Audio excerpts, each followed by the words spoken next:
Hello, good morning to all. और आज मैं एक फिर से एक थर्ड वीडियो बना रहा हूँ मैं, और ये थोड़ी इम्पोर्टेंट वीडियो रहने वाली है। वीडियो उन्हीं के लिए है, ये सबको समझ नहीं आने वाली। तो ये है कि एसएससी सिलेक्शन पोस्ट क्या होते हैं। कहने का मतलब जैसे जो कैलेंडर है उसके अंदर अगर आप देखोगे तो सीजी सबने सुना है, एमटीएस सबने सुना है, बट एक पोस्ट होती है इसमें सिलेक्शन पोस्ट। मैं उसके बारे में बात करूँगा, एसएससी की क्यों इम्पोर्टेंट है, क्यों नहीं है, और क्यों सबसे ये अलग है। सिलेक्शन पोस्ट की बात करें तो ये पोस्ट क्यों क्रिएट हुई, ये समझो आप। सबसे पहले 10th बेस पे एमटीएस होती है, 12th पे सीएचएसएल, ग्रेजुएशन पे सीजीएल, सीपीओ, ये सब पोस्ट हैं। बट सोचो कि हमें किसी डिफरेंट टाइप की रिक्रूटमेंट चाहिए, जैसे कि फॉरेस्ट वाले हैं सेंटर के जो फॉरेस्ट है वो सेंटर के अंदर भी आता है, जैसे करंट लिस्ट के अंदर है। तो बहुत सारे डिपार्टमेंट ऐसे होते हैं जहाँ पे उनको स्पेशल चीज़ चाहिए होती है। कहने का मतलब सेंट्रल गवर्नमेंट के अंदर भी काफ़ी सारे ड्राइवर की पोस्ट खाली है। कहीं क्या बोलते हैं इलेक्ट्रिकल बंदा चाहिए, कहीं टेक्निकल बंदा चाहिए, कहीं पे हमें चाहिए कि उसकी लिखने की स्पीड काफ़ी ज़्यादा हो, किसी की टाइपिंग बहुत ज़्यादा अलग हो, किसी को फॉरेस्ट का पता हो, किसी को हॉर्टिकल्चर का पता हो, किसी को टीचिंग भी आती हो, किसी किसी डिपार्टमेंट हो सकता है ना एक टीचिंग की चाहिए हो वैकेंसी। तो जितने भी डिपार्टमेंट जो कि एसएससी से रिक्रूटमेंट करवाते हैं तो वे क्या काम करते हैं, वे एसएससी को बताते हैं कि हमें इस तरह का बंदा चाहिए, एक इंस्पेक्टर लेवल का बंदा चाहिए, या हमें साइंस स्ट्रीम का चाहिए, या हमें कॉमर्स चाहिए, या हमें एमबीए वाला चाहिए, या हमें 3 साल एक्सपीरियंस वाला चाहिए। तो डिफरेंट डिफरेंट तरह की पोस्ट जहाँ पे डिफरेंट डिफरेंट एक्सपीरियंस हो, डिफरेंट डिफरेंट क्वालिफिकेशन, उस नीड को पूरा करने के लिए होता है एसएससी सिलेक्शन पोस्ट। शायद आप समझ गए कि हर बार जैसे स्टेट के अंदर तो अलग अलग वैकेंसी आती रहती है। कभी जैसे कंप्यूटर वाली अलग आ जाती है, जो एडमिनिस्ट्रेटिव लेवल है पीसीएस वगैरह से कनेक्ट करवा लेते हैं। उसके अलावा जैसे ऑडिटर है तो वहाँ पे वो कॉमर्स मांग लेते हैं।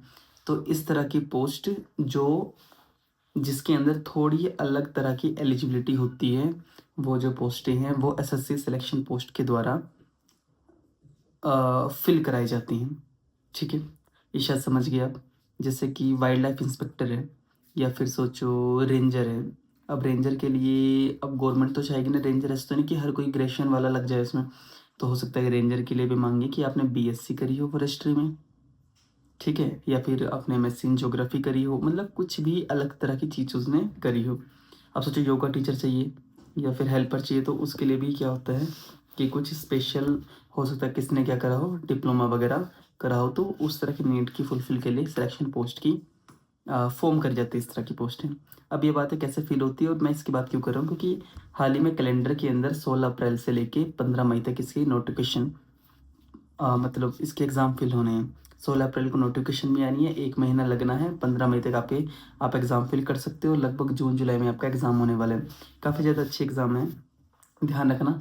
इसमें 3 तरह की पोस्ट होती है, 10th, +2 और ग्रेजुएशन लेवल, 3 तरह के लेवल के पेपर होते हैं इसमें। और काफ़ी सारे तरह के पोस्ट कोड हो सकते हैं, ठीक है। जैसे एम्स की भी वैकेंसी आई थी सीआरई वाली, तो ऐसी क्या है, ये सिलेक्शन पोस्ट आया है। इसमें 10th बेस पे काफ़ी सारी होंगी, 12th पे काफ़ी सारी होंगी, ग्रेजुएशन पे काफ़ी सारी होंगी। सबसे बड़ा फ़ायदा क्या है कि आप जितने भी एग्ज़ाम में सब में अपीयर हो सकते हैं, ग्रेजुएशन वाले में भी, 10th वाले में भी, 12th वाले में भी।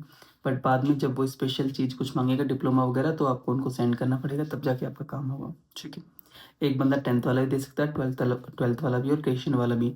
जिसमें उसका नंबर आएगा, एसएससी वाले खुद उसको कॉल करेंगे, कॉल इन द सेंस वो उसको कॉन्टैक्ट करेंगे और उसको बोलेंगे अगर आपके पास जैसे उस किसी का क्या हो गया, एग्ज़ाम क्लियर हो गया, तो उसके बाद भी कहेंगे कि आप हमें ये चीज़ सेंड करो कि आपने अगर उस पोस्ट के पीछे बीएससी केमिस्ट्री चाहिए थी, तो कि बीएससी की अपनी डिग्री फॉरवर्ड करो, तभी वो प्रोसेस क्या होता है, आगे चलता है। इस तरह का सिस्टम है थोड़ा एसएससी सिलेक्शन पोस्ट के अंदर।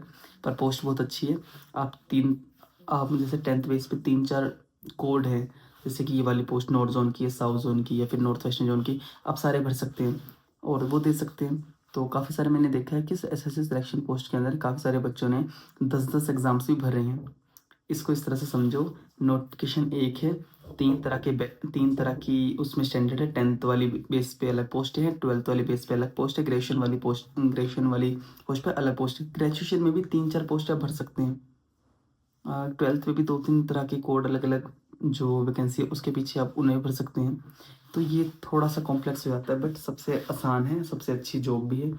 इसके अंदर लेवल 2 से लेके लेवल 7 तक की पोस्टें भी आती हैं। तो अपने इस चीज़ का ध्यान रखना है, ऑफिस सुपरिटेंडेंट आ जाए, वाइल्ड लाइफ इंस्पेक्टर आ जाए, एक सब इंस्पेक्टर आता है फिंगरप्रिंट्स वाला, वो मैंने पिछली बार कभी दिया था। तो इस तरह से आप ध्यान दे सकते हैं कि एसएससी सिलेक्शन पोस्ट अब फेज़ 13 आने वाला है, 16 अप्रैल से फॉर्म फिल होंगे, आप उसको भरो। आप एक टाइम पे मल्टीपल पोस्टों के लिए फॉर्म फिल कर सकते हैं। जैसे आरआरबी, एनटीपीसी में एग्ज़ाम एक था बट अलग-अलग पोस्टों के लिए आप क्लियर हुए थे, फिर फाइनल में आप एक पे जाके लगे थे। तो किसी को कोई भी दिक्कत होगी वो मुझे पूछ सकता है, ठीक है? ये मेरी तरफ से है एसएससी सिलेक्शन पोस्ट फेज़ 13 के बारे में। Thank you.